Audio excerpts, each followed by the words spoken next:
King Charles was delighted by a healing hug from New Zealand rugby players. Will this make it okay to hug him on his royal tour? In a meeting with the king, you would be expected to do a curtsy, a bow or a handshake. That is what the official royal website says is usually done. But in an unexpected moment of warmth this week, King Charles broke tradition when meeting the New Zealand women rugby team by accepting a group hug. A hug? Why not? The king said when Black Ferns winger Aisha Leti-Iga asked him. In a moment of surprise and delight, the rest of the rugby team rushed to join in. It was like being flattened by a scrum, he joked with the team while smiling widely. The king is set to visit Australia next month on a royal tour with Queen Camilla. So is hugging Charles on the table if you're lucky enough to meet him? So, how did it happen? The beginning of the video showed the team nervously preparing to meet Charles at Buckingham Palace on a visit to play in England. Do we have to bow or curtsy? A player was heard asking. What the heck a curtsy? Ruby Tui asked, looking panicked. When Charles entered the room, the outside back decided to go in with a handshake and said, "Sup G, how are ya?" But her team member, Leti-Iga, decided to try her luck for a hug. It is such a stark contrast to the way people have greeted royal individuals in the past, Giselle Baston, an associate professor at Flinders University, said.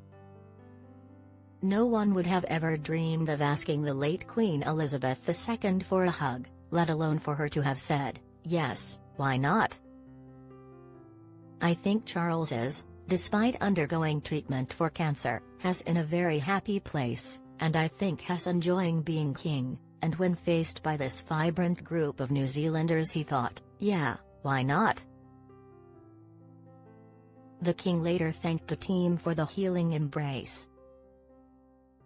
I've much appreciated meeting all of you and to have such a warm hug. What is protocol for meeting a royal? There actually isn't an official protocol for meeting a member of the royal family. The official website for the royal family says that there are no obligatory codes of behavior when meeting a member of the royal family, but many people wish to observe traditional form.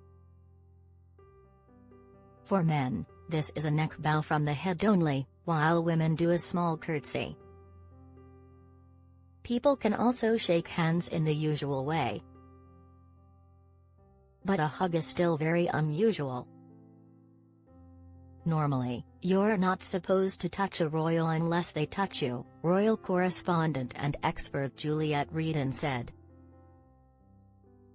We are in new times. You would never have seen the Queen hugged by a member of the Black Ferns, it was very much off bounds. But she said she wasn't surprised how receptive the king was to the offer. The king is a very warm and friendly person, so I'm not surprised he looked so happy to receive it. But, it does break ground. Can people hug the king when he arrives in Australia? There will be several opportunities for the public to come across the king. The full itinerary of the visit is here. Ms. Reedon said it is certainly possible people might be after a hug if they come across Charles.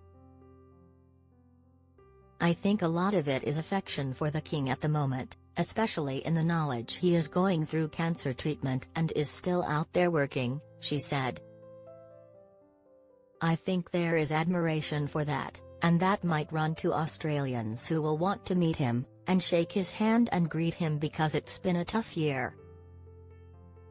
She pointed to the infamous photograph of Charles being intercepted by a model on a beach in Perth during a 1979 visit to Australia. The 26-year-old placed her hands on the royal's shoulders and surprised him with a kiss on the cheek. King Charles, when he was Prince Charles, has had lots of hugs, kisses on beaches. Perhaps it reminded him of his youth. But there are of course security concerns. I suspect it has the potential to get out of hand and people will want to jump in on the new royal thing, Dr. Baston said. I'm sure Charles himself will see it as a step too far for it to become the norm. We're more informal when adhering to royal protocols, but at the same time I don't think it will be a big group hug wherever Charles goes.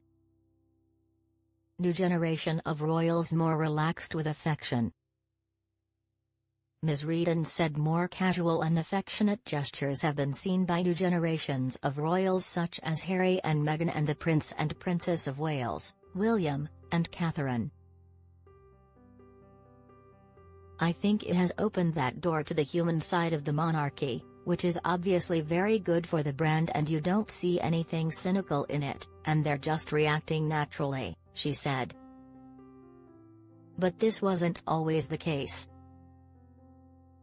Before, with the Queen and Duke of Edinburgh, there was a lot more formality and I think that was a generational thing. Going back to how the monarchy was seen, and also how people were seen. Many people didn't get hugs from their parents, and it was a lot more formal relationships, especially in the upper classes. The Lizard of Oz. Rare physical touch from members of the public toward royals was not always as positively received. Prime Minister Paul Keating earned the name the Lizard of Oz after breaking royal protocol by putting his arm around the Queen during her 1992 tour of Australia. The headlines were ridiculous and people went mad, Ms. Reardon said. It seemed to be the public and the press that were more concerned about it.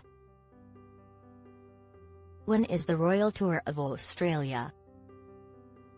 The highly anticipated visit will see the King and Queen in Canberra and Sydney from October 18 to 23.